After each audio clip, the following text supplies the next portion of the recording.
Mike Sibley, leader of the James Moore Manufacturing Team. On this episode of More on Manufacturing, we're joined by Nancy Keefer, President and CEO of the Daytona Regional Chamber of Commerce. And on this episode, we're going to discuss the general business climate and thoughts for 2022, where we think 2023 is heading, areas the chamber is helping with. And I really wanted to have Nancy on because she gets a broad perspective. We've got over 900 members in the chamber, and there's a lot of perspective that can be gained in terms of what's happening locally, but then a lot of that expands to the same thing that's happening on a statewide and even national level. Of course, Florida is a little bit different in some cases than the rest of the nation because of our business climate.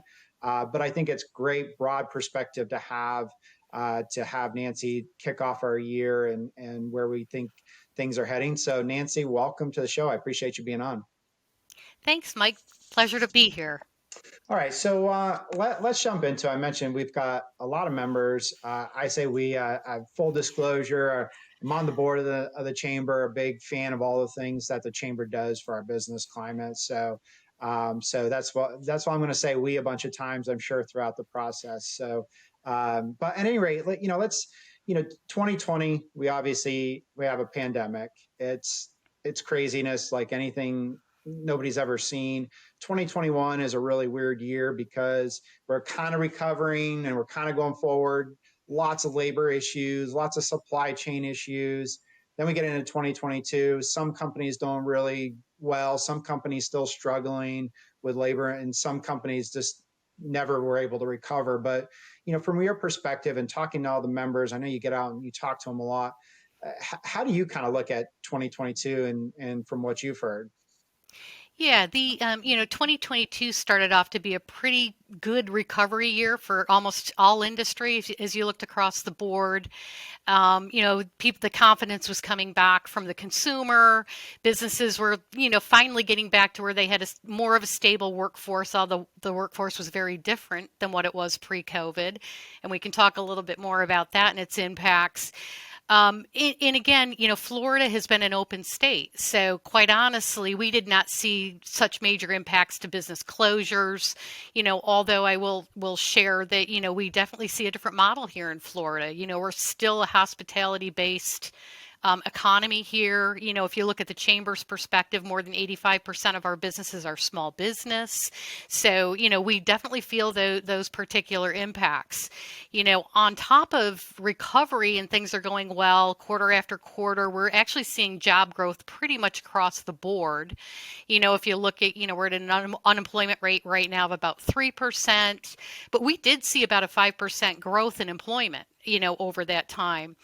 We get into the last quarter of the year and we get whammied with a couple of hurricanes. And while Florida is well positioned to recover from those, the back-to-back nature of those hurricanes were pretty devastating. And I think that I'm just setting us up to have that conversation is how that looks in 2023 and moving forward. Mm-hmm. Yeah, I think when you look at the hurricanes, it was kind of interesting because obviously when that happens, you've got people are not working for a period of days. Some of those companies pay, some of those companies do not pay, depending on, what their structure is. You have lack of production, you have everything shut down. And then of course you've got the damage, the recovery, how you're able to get operations back up and flowing. And so something that might be an actual couple of days, 2 days of impact ends up being a couple of weeks or longer, depending on the damage that's sustained. And that's a pretty hard thing to deal with back to back like that. Yeah, I think it's definitely different than how we've recovered from hurricanes in the past. I think that, obviously the back-to-back whammies, one was an exit wound, one was an entrance wound. As we looked at those hurricanes, certainly from the coastal standpoint and from our hospitality industry, these are not a month or two recovery. These are long-term recovery issues. So a lot of the conversations we're having on the hospitality side of things are you really have to look at your business model and you have to adjust to that business model. So as an example, for those hoteliers who, were really starting to see an increase in the average daily rate because it's just such a great place to come to visit with the beach access. Now they're having to reduce their rates because the services and the quality of what they can give for an experience is less. So we're seeing a lot of that from that perspective. On the non-hospitality side, I'm actually feeling a little bit better, about where we are, especially when it comes to manufacturing and some of the supply chain issues. They are starting to clear up a little bit. When we had our last market watch, we had B. Braun in talk about, how they dealt with the supply chain issues. And I think those that have adjusted and new, obviously their time frame is a lot longer than what it used to be. And I found it very interesting that instead of one supplier, they've got multiple suppliers now, so that they can keep on top of that supply chain should it change, moving Mhm. forward. So, from the chamber's perspective, we're very diverse, small business hospitality, all the way to manufacturing, major corporate offices, business services. They're all impacted so differently. So, our role, is to continue to find that sane center, for business and help however we can to bolster what's needed for that particular industry. Mhm. Yeah, I think that's a good point on the supply chain. The two things that continue to hamper manufacturers are supply chain issues and labor issues. And with the supply chain, if you're a manufacturer that has flexibility and can find multiple sources of vendors, you can go to vendor one, two, and three and possibly get things, your materials that you need in the door a little bit quicker. And it depends on the type of materials and type of product that you're producing in terms of whether or not that you've got that ability to clear up the supply chain issues. On the other hand, if you're a manufacturer that has very, very specific uh, production requirements and material requirements and things like that, that supply chain issue is still a difficult issue because you might only have a sole source or a single source, especially if you're in heavily regulated industries, manufacturers that are heavily regulated, whether it's FDA, whether it's defense contractors, things like that have some specifics. So we have a broad range of manufacturers. We have so many different types of manufacturers here that it's a little bit it's hard to pinpoint, just like the diversity of the chamber. It's like that as well. And of course, the big thing that's been talked about for the last 6 8 months or so, maybe longer now, is inflation. And businesses just trying to deal with labor costs and things like that. I mean, have you heard anything from the membership in terms of labor costs and supply costs, things of that nature? Yeah, I mean, it's definitely first and foremost on a lot of minds, regardless of the type of business you have. When you're impacted, and I think at one point we were at a 9% inflation rate, that's a lot to absorb, and it really can't be absorbed. So one way or another, it's going to get passed on, whether it's, cutting expenses, which means, possibly cutting employment levels, or passing when you can that cost on to the consumer. Those are the options that are out there. I will share with you when we had our economic outlook in just recently that, he was all excited. He says, we're going to be down to about a 6% inflation. And I thought, well, that's not good enough. We're not used to 6% inflation. So the reality Right. of it is a break. We are starting to see a softening of the inflation rate, but at the same time, it's still higher than what we're accustomed to. So businesses really do have to adjust and look at, how they can realistically, continue their operations knowing that inflation is still in play. 2024 or 2023, I should say, that's the year we're going into, should be, a very conservative year, to be honest with you. But after Mhm. 2023 is done, we're talking really some pretty significant positive influences for 2024. So, if we can get through this next year, look at our business model conservatively, and do our best, to control what we can control, I think everybody's going to be fine. I think we'll see the stabilization of the workforce. I will tell you that continues to be a pretty major issue. There are more jobs open than there are people looking for jobs. That is not going to change in 2023. I think the other challenge with that is the expectation of the workforce today. So, they got a taste of working at home Mhm. during COVID. That was probably the future and what we saw, 5 years out that just got accelerated. So now that acceleration, Mhm. we're testing what worked and what didn't work.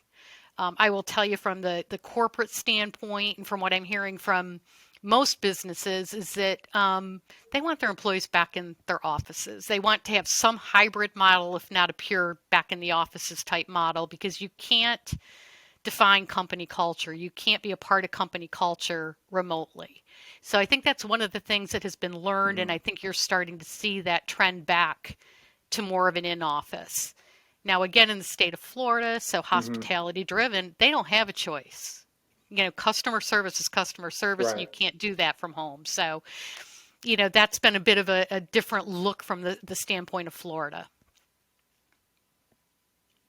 Yeah, and manufacturing has been the same way. They've had to be in production since the even through the pandemic because you can't produce this stuff in remotely for the most part, right? So, and even then, the administrative side of things, people have been in in as well because they're supporting the operations, and so really professional services, and you saw a lot of the banks, and yeah, but yeah, it's one of those things that you do hear a lot more of, hey, let's come back into the office when we can, or hybrid models and things like that. And we're actually seeing, just here at James Morgan Company, we're seeing more people come into the office, but we're also leveraging the remote model too because we've been able to hire, and we're in 18 plus states now in terms of where employees are because that's where the talent is. And so you tend to change to where the talent's going to go. The other thing that's coming up for 2023, and we've been dealing with it now, is interest rates are going up. The Fed's trying to raise rate. They just raised rates again. They're going to raise them some more, and that's obviously you got to get inflation under control. But on the same token, when you're borrowing, you need working capital loans, and you need equipment loans, and you need things like that. Your interest rate's going to be a lot higher, which is going to make it more difficult to secure the loan, or it's just going to make your costs even higher. Now, everybody I'm talking to is still looking at raising prices on everything. Now they're trying to, dial the amount of that raise back a little bit, but everybody is still talking about raising prices because you have to.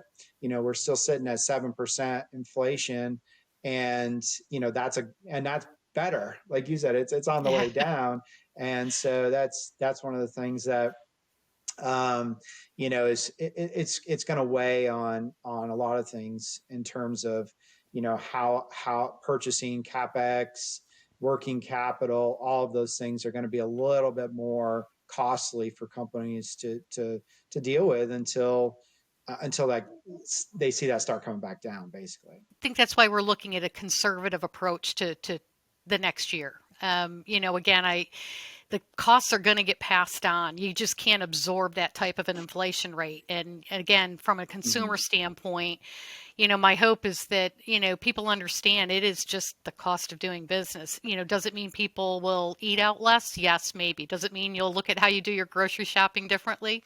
Likely. Thankfully, we're Mm-hmm. starting to see, some of the consumer products like gasoline come down and other things that will help. But you can't make up for that in just a couple of months in the new year. You just have to really balance it out as we look ahead. Yeah, no, I agree with that for sure. And of course, at the same time, we talk about consumer prices, but also, employee labor rates are also going up and trying to balance that as well. And I know, with inflation being high, that means, raises and increases in payroll that's less than inflation it hurts. And so I know most of the companies I work with, they're trying to do the best they can for their employees and to make sure they're very competitive. And this has increased, in the manufacturing world. Um, the average wage is much higher than in many of the industries that surround us, which is why it's a great career to move into, but it still comes with its challenges as well. So with that, Nancy, let's talk about some other things moving forward here. I know we were just meeting yesterday, and we've got a legislative branch of our chamber that looks at issues and says, okay, here's what we need to tackle this year to make sure we're proactive for our businesses. So can you talk about some of the legislative issues that you guys are looking at and looking to talk to our to our local and state and even federal legislators? Yeah, obviously, we're going to be bent on the business side of things. We're all about free enterprise and making sure we have a Hmm. fair and equitable business environment, and that's what our job is. So when we look at the issues, we're looking through the lens of what's right for business. So, not surprisingly, disaster recovery was one of the top issues. We talked a little bit about that at the beginning, Hmm. but we really need to look at how that's going to impact and what we can do to look at regulatory issues, how we can help, get through permitting and the DEP and the Army Corps of Engineers. When it comes to our coastal restoration, those are going to be big challenges, and those are things that Hmm. are going to require much more than local support. That's going to require state and federal Hmm. support. So that was not Hmm. surprisingly one of the top issues. Affordable housing. I like to call it essential services or workforce housing. We're making a dent in it, but it's still a long way off. And again, it's relative to our industry makeup being a hospitality community. So that is just something that we have to continue to look at. How do we make sure that we continue to grow affordable or workforce housing in the area and make that available to essential services type personnel, because it's difficult. You look at the last 6 months, you could put your house on the market and in a week it was on ready to be sold and prices were up. They are starting to come back down. It was absolutely a seller's market there for a while, but we are starting to see that Hmm. stabilize. Not surprisingly, I think the number Well, one and issue. so just to jump in there, just to jump in. Sorry to interrupt for a second, but just to jump in on that, I do think that's something that when you look at affordable housing, it really does cross almost most industries and most the need, because we have to have a place. Manufacturers, while their wages are higher than hospitality and stuff like that, with just how much prices have gotten out of just have increased so much, just the average home buyer out there and having a place. And if we want to, you said it earlier, we have more jobs than we have available labor. And so if we want to attract labor to this area, we've got to have something that's really in the range of affordable for people to get into. So I really think of this as one of the more serious issues that we face from a labor availability standpoint. There's a lot of different issues and people, but I just want to add that I really think that's something that crosses over a lot, and I think it's really critical for our labor shortage that we come up with a good plan for our local region. And I'm sure, and many other regions are dealing with some of the same things. It's just one of those things of real estate, but definitely need a solution there.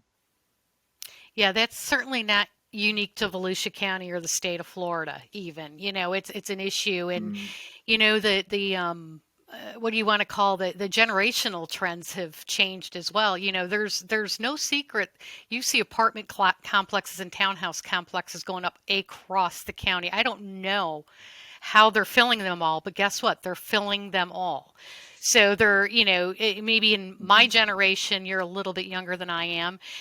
Your goal was home ownership. Now it's like, I don't really want to deal with the Mhm. home ownership aspect. I want experiences. So I don't want to be worried about my maintenance and, all of that stuff that is required. So you're seeing a trend towards that more apartment lifestyle. And I'll tell you what, they're all over the place and Mhm. they're available. So, but that's not the affordable answer, because you look at the rents that we're getting in this area and it's Mhm. tremendous, but the amenities are tremendous as well. So, um, but definitely on our Mhm. radar. And I agree with you. And affordable housing still has a negative connotation if you're, from another area.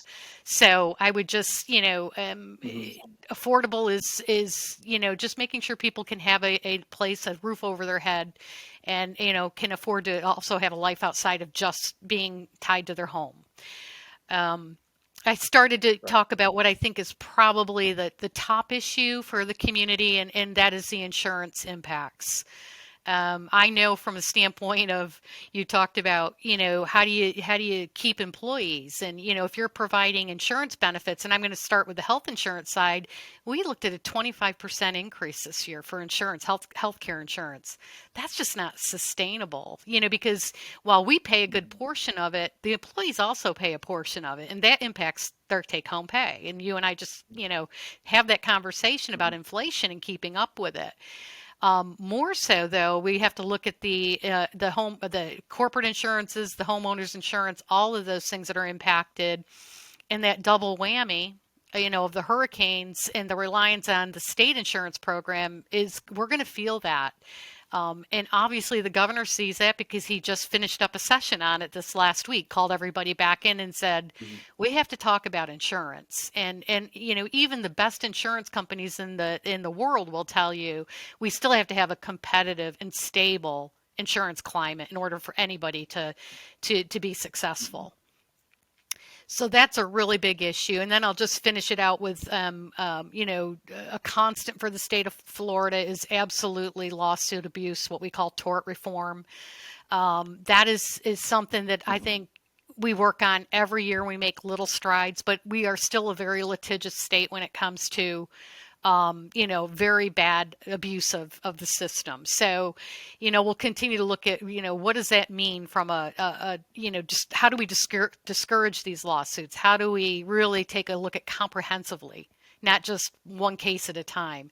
So that needs attention. And again, all in all, the basis of our conversation is workforce availability. How do we upskill the workforce? How do we ensure that, we get people to show up for work? So, all big issues, and all, impacts across any industry in our state. Yeah, those are you hit on a bunch of stuff. This is a big lift for the chamber, and I know all the members that help support the chamber. And I know we'll all be going up to Tallahassee in March and trying to do our best to try to talk to them and persuade them to support these things. And so, Nancy, I really appreciate you coming on today and sharing some of your thoughts and what you're hearing and what you're seeing. And of course, really appreciate what you do and what everybody at the chamber does to support businesses. And it's a great investment in the chamber to be able to have this kind of broad outlook. I know there's some groups that are very specific, but we also need a group that's broad to make sure it's covering the general business base. And so really appreciate everything you're doing. So thanks for being on today, Nancy. And for all of our listeners, thank you for listening. And I hope you have a great rest of your day and week. To learn more about James Moore & Company's manufacturing services, go to jmco.com. And don't forget to subscribe to our More on Manufacturing series to receive updates when new videos and podcasts are released. If you'd like to be a guest, or if there's a topic you'd like to see covered on a future episode, contact us on our website. You can also follow us on social media for more news as the landscape on manufacturing continues to rapidly evolve.